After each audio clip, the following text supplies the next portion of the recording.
Good afternoon, juniors. I'm coming to you today with the screencast slash YouTube entitled Top 12 College Knowledge Tidbits. And as always, I'd appreciate it at the end if you like it, click like on your screen, subscribe. First 1,000 subscribers will get thrown into a drawing for a free T-shirt. I think that's exciting. And okay, I'm totally kidding on that. But anyway, top 12 college knowledge tidbits. Your classroom teachers are in there. They can run this any way they want. There are a few challenge questions, so to speak. There are a few sodas for prizes, big time exciting flavors, Baja Blast, Watermelon Mountain Dew, stuff like that. But anyway, there'll be 12 questions that we throw out there for you, and your teachers can run this and pause me in any way, shape, or fashion that they wish. So the first question is coming up for you guys, any possibly for your college-bound students. One of the first things coming up for you is going to be the ACT test. So the question is, what is the highest possible score a person can get on the ACT test? Okay, that answer is 36. Have we ever had a 36? No, we have not. We've had a 35, a couple of 34s, things like that. I can't name the people. I guess that's proprietary knowledge. But we never had a 36, and a 36 is a really hard number to hit. Second question is also on the ACT. As long as that's the first thing coming up for you guys.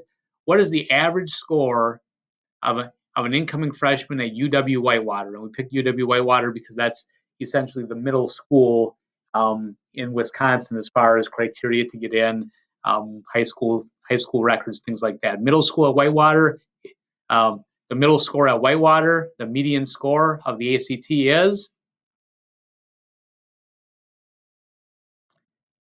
That answer is 22.5. That gives you a little bit more of a reasonable estimate of what you can expect if you do the pre-ACT or any practice stuff. 22.5 is a pretty normal score for the people who are walking into college at the first time. You get above that, you're in pretty darn good shape. You get below that, doesn't mean you can't go to school. It just means that there's some people who are scoring ahead of you who are walking in the doors. So that's question number two. Moving on to your third question, and this is the third and final one about the ACT.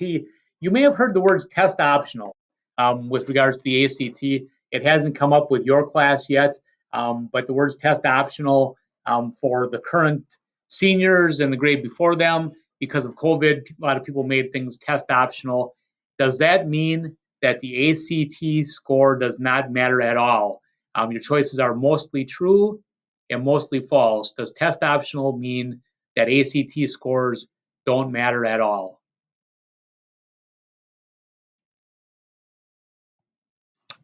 Okay, that answer is mostly false. What colleges will say is if they give you an option to turn in a test score if it's test optional, and what they'll say is they'll use it if it can help you, and they won't use it against you. So what that means is if a person comes in with whatever, say maybe a B minus GPA in high school, and they might or might not get into Whitewater, if you have a higher than average ACT score, that can bump you up.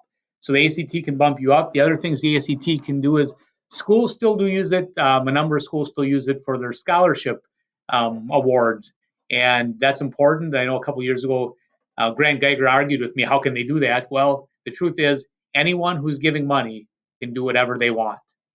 So these funds for scholarships usually come from an individual donor, and the individual donor, if they put ACT scores as part of the criteria in there 15 years ago or in their will, it's still there.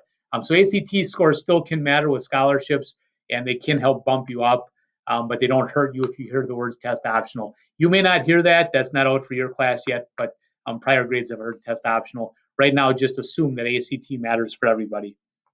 Okay, that's question three. Move on to question number four. Question number four is, how many schools are there in the UW system? UW system includes like UW Green Bay, UW Stevens Point. How many schools overall in the UW system? Okay, that answer is 13. There are 13 schools in the UW system. And if you're curious, there are 23 schools in the Wisconsin private college system. So 36 normal four-year universities are out there. These are all four-year universities. And again, there's 13 UW system schools. So number five, this one's interesting because I deal with this every day right now. how many ways are there to obtain, how many common ways are there to obtain college credit while you're still a brilliant high school student? It's a good question because it matters and saves people a lot of money. So how many ways? And if you can name them, that would help also.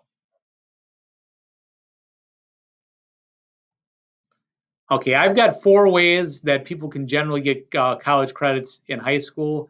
Um, so the 4 ways are CAP courses, of course. The UW Oshkosh courses if you choose to pay the money and go that way. So then Oshkosh would transfer into whatever university you would like. There's AP courses. If you get a certain exam score, you can get some college credit for that at most schools. Usually, most places you get a 3 or above, you get some decent credit. The third one, not many people have heard too much about, is called retroactive credit. That means if you take foreign language and you continue to take it at the collegiate level, what happens is if you start in foreign language above their bottom class, if you go to UW Stevens Point and you start in their 3rd Spanish class and you pass it, they'll give you credit for that class and every single Spanish class below it. So you get credit for 3 classes at one time.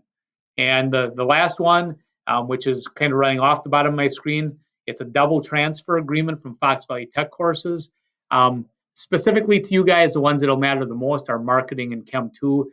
There's a chance that if you take those classes, because they're Fox Valley Tech classes, Fox Valley Tech may have an agreement with your university and count them at the university level as well. So in a lot of cases, Chem 2 can count as university credit. In some cases, marketing can do that as well. So those are the answers for that one. And we're going to move on then to number 6. And number 6, the question is, on average, how many hours per week is a university student in class? How many hours are you sitting in the classroom if you're a university student per week? Very specific number. Okay, that answer is 15. Normally it's 15 credits per semester, and 15 credits are 15 seat hours. So if you're in classroom 15 hours a week, you're going to get 15 credits, and 15 to finish may be a slogan that you've seen on some colleges' websites. 15 for 8 semesters equals 120, which is how much you need to graduate. Okay, so that's that. That's number 6. Moving on to number 7. The best way to go to college on the cheap, the best way to save money is to go to a tech school and transfer. Now, there's some opinion in this, but again, we're going to go for mostly true and mostly false.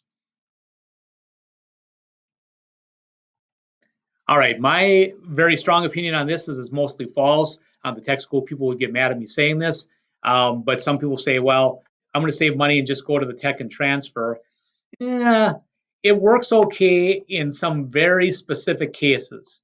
But for the most part, your better option, if you wanted to go and save money for the first 2 years, your better option would be to go to UW Fox City, is one of what they used to call the UW extensions.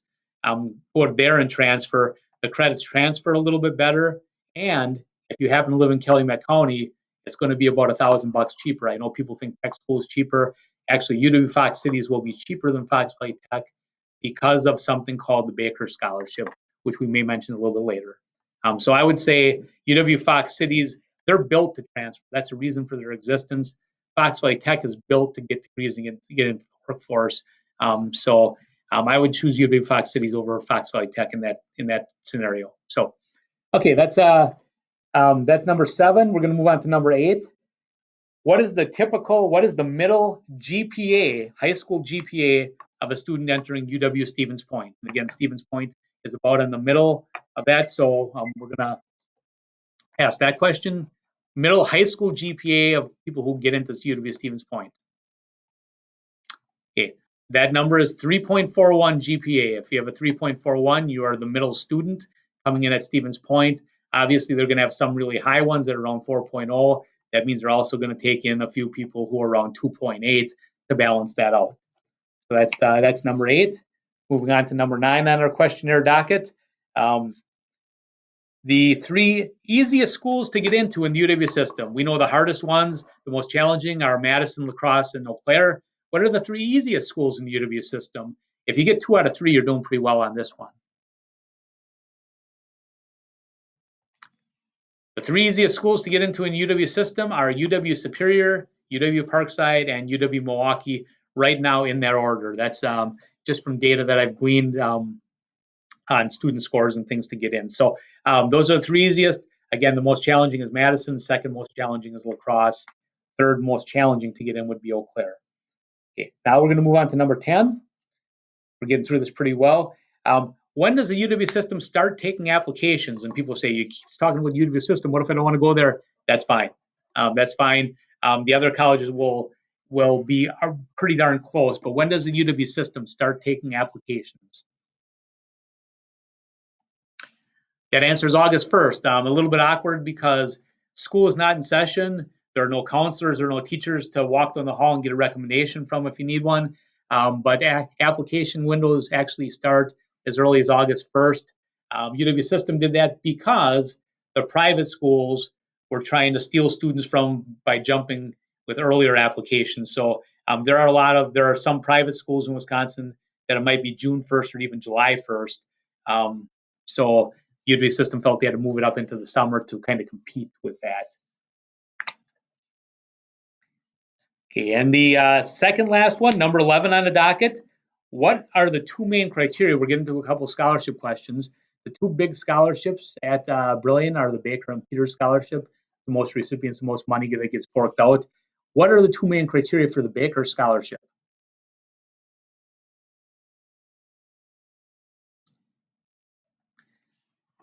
Okay, the two main criteria, and hopefully you got one of the two, maybe somebody got two of them.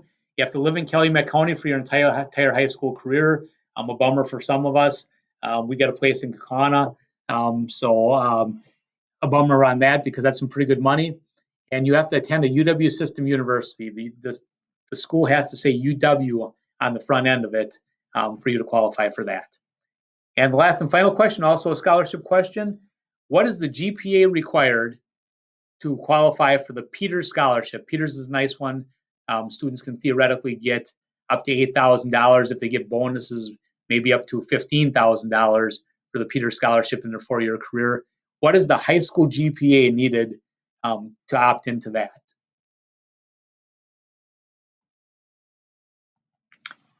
The answer there is 3.1. So 3.1, 3.10 is the criteria that's brand new. It used to be top half of your class, and we decided that top half was a little bit troublesome in that some classes might have a really high class, some classes might have a low class, or a senior could drop out in May, and that could dictate who's in the middle and who's just one off of the middle, and affect people to the tune of thousands of dollars. So we set a hard criteria on the GPA. We were allowed to do that. We set 3.10. So hopefully this has been a little bit informative for you. Again, click like on the bottom of the screen, subscribe to my channel, get a chance to win a free t-shirt. Anything else, those who got the Baja Blast or Watermelon Mountain Dew, I hope you enjoy it. And that's all we have for today. Thank you.